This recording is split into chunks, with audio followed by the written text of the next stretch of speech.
Assalamualaikum semua, apa khabar? Kami berada di Hyundai Sime Dhabi. Pusat latihannya di area Damansara. Dan kereta istimewa hari ini, Hyundai Kona. Bukan setakat Kona yang facelift, tapi Kona elektrik tu. Nampak tu? EV sepenuhnya.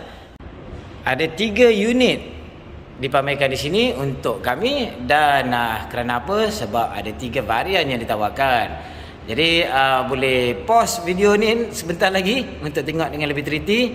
Tapi secara ringkas, yang paling atas tu 39.2 dan juga ini 64 kilowatt jam adalah saiz battery pack. Yang 305 dan 484 jarak tempuh. Yang ini kuasanya lah 100 kilowatt atau 136 PS.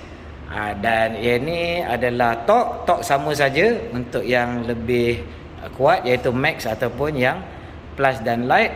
Dan ini adalah pecutan 0 hingga 100 99.5 7.9. Daripada laporan luar negara, ada para media yang dapati kereta ini lebih laju daripada apa yang diumumkan. Dan ini kelajuan maksima, yang ini tetaplah sebab dihadkan secara elektronik.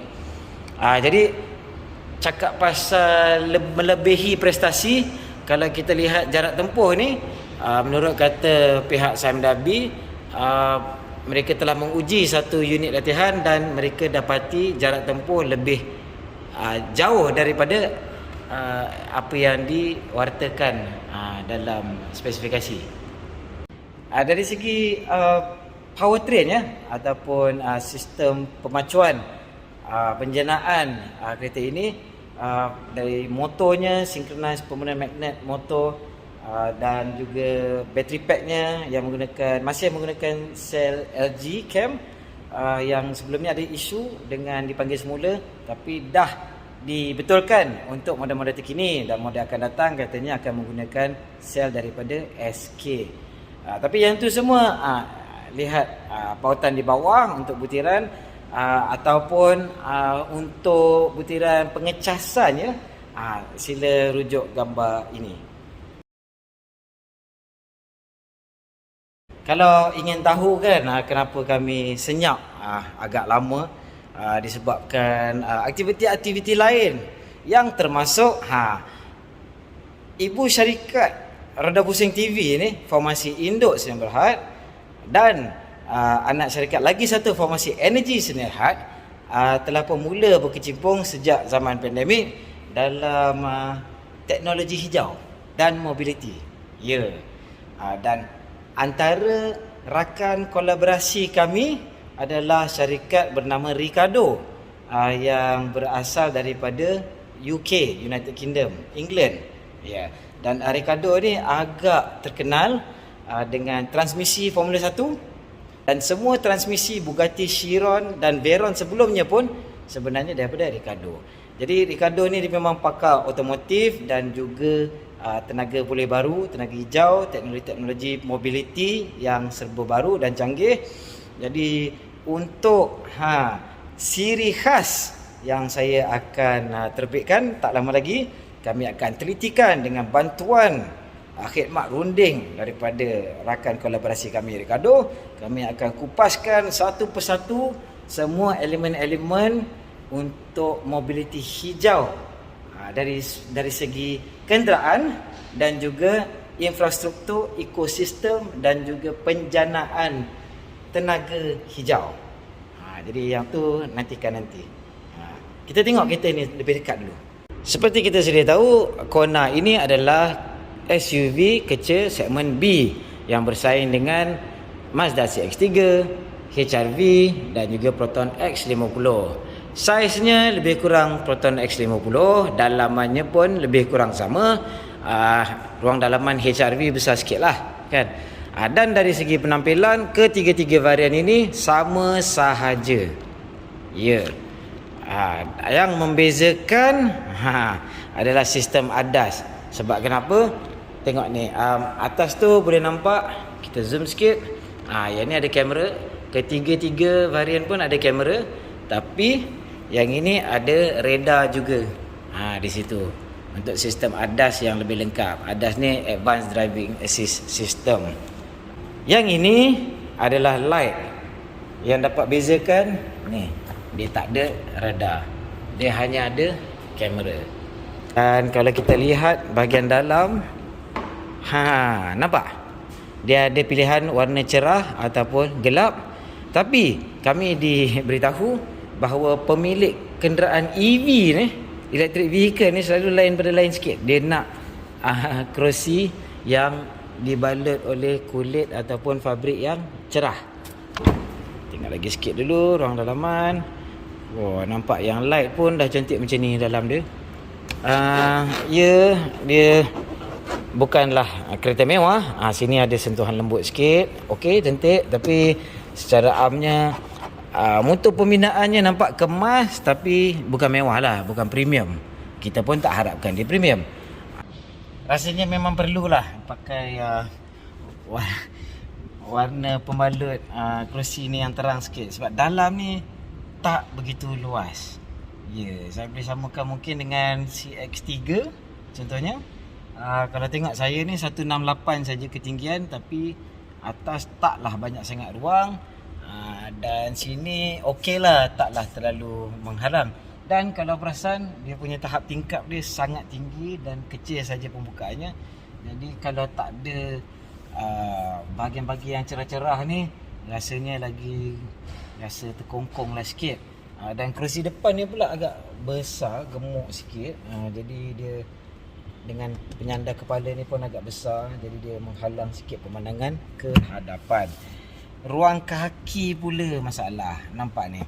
Sebab bateri packnya di bawah, ruang kaki dah tak ada lekuk untuk kita letak bawah. Dan kedudukan kerusi ni adalah untuk ketinggian saya. Kalau untuk ketinggian orang yang lebih besar, masalah juga duduk belakang ni.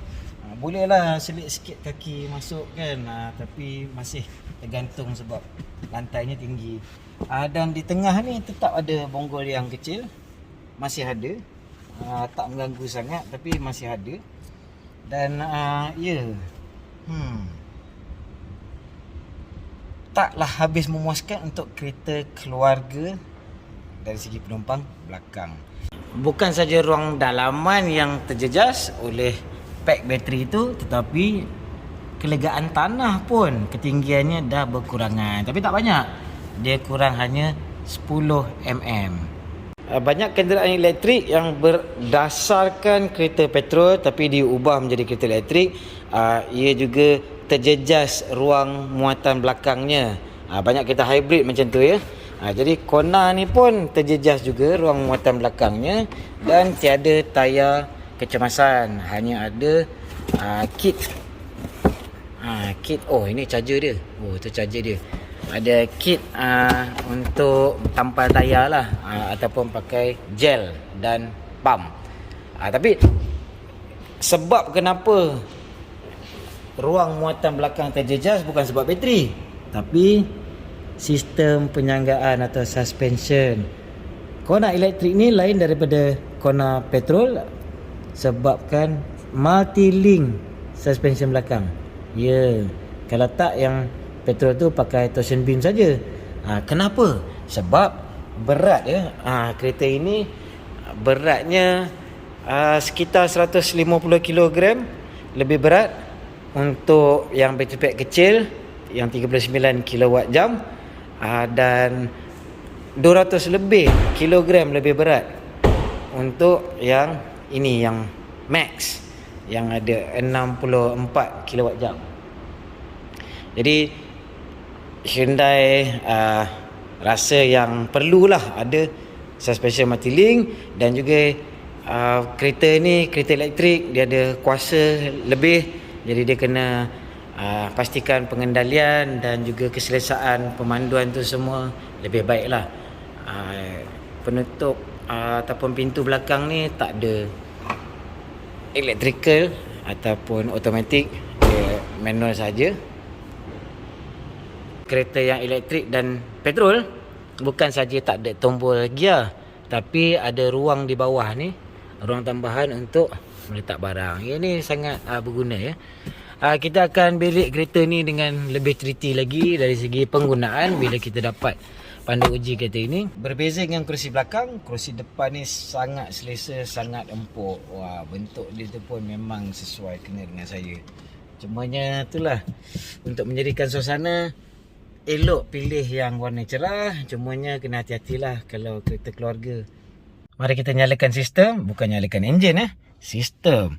Jadi masih kena tekan brake dan butang start stop ni macam kereta biasa. Dan drama. Dia ada pusaran jarum-jarum meter tu, padahalnya ini semua adalah digital sepenuhnya. Di sini digital, okey, taklah begitu nampak canggih ataupun terkini, tapi okey, berfungsi dan mudah dikemudikan, mudah digunakan. Device connection, ada phone projection, Apple CarPlay atau Android Auto secara wireless. Jadi tak payah cucuk-cucuk wire masuk sini untuk wireless charging ni, dan boleh phone projection, boleh gunakan Waze, Google Map dan sebagainya. Butang-butang pintas ni semua agak berguna saya memang gemar, sebab kalau semua kawalan pada skrin sesentuh ni memang leceh. Terutamanya kalau memandu seorang, nak kena kendalikan semua sendiri, agak bermasalah. Lain-lain pada kereta ni keseluruhan nampak macam kereta biasa, bukan terlalu ganjil, tapi dalam masa sama tak adalah nampak habis moden kan. Yang ni pula hanya ada pada varian Max, pemanas buntut ataupun penyejuk. Ini lagi satu perbezaan, yang light tak ada, head up display.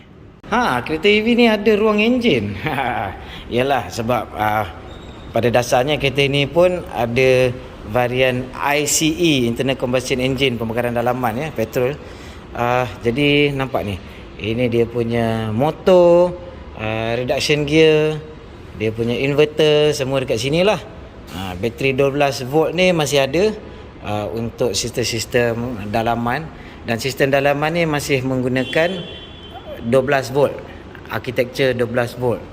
Pihak Samdabi telah pun mengambil peluang dengan penampilan Kona elektrik ini untuk mengumumkan juga yang mereka akan melancarkan satu program ataupun perancangan untuk peralihan mobiliti elektrik ni.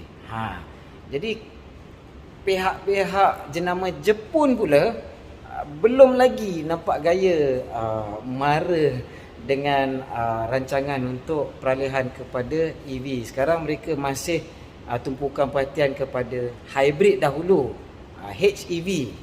Jadi kalau betul-betul Samdabi dengan adanya Hyundai, Ford, Jaguar Land Rover, BMW, semua di bawah payung Samdabi di Malaysia ni, kalau mereka betul-betul agresif, mungkin dalam 5 tahun akan datang, kita boleh nampak bukan setakat peralihan ataupun anjakan daripada petrol diesel kepada EV, tetapi anjakan daripada kereta Jepun yang menguasai pasaran kita ini, peralihan kepada kereta Korea dan Eropah.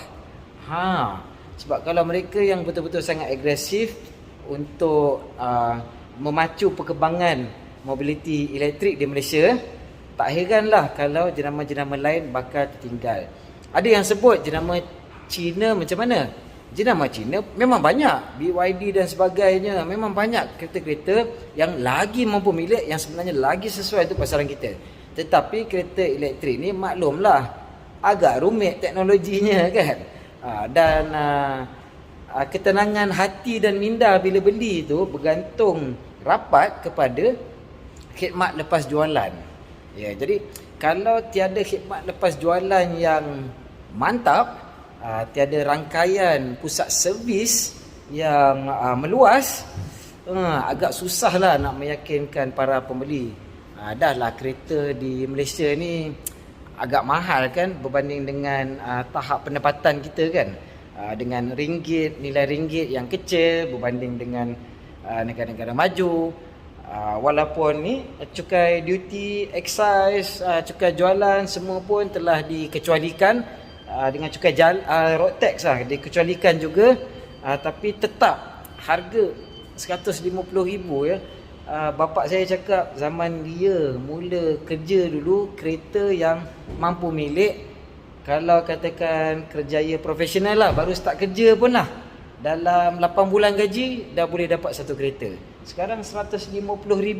Kalau gaji RM5,000 pun berapa bulan tu? 5, matematik saya tak berapa bagus lah. Kira sendirilah. Berapa bulan tu?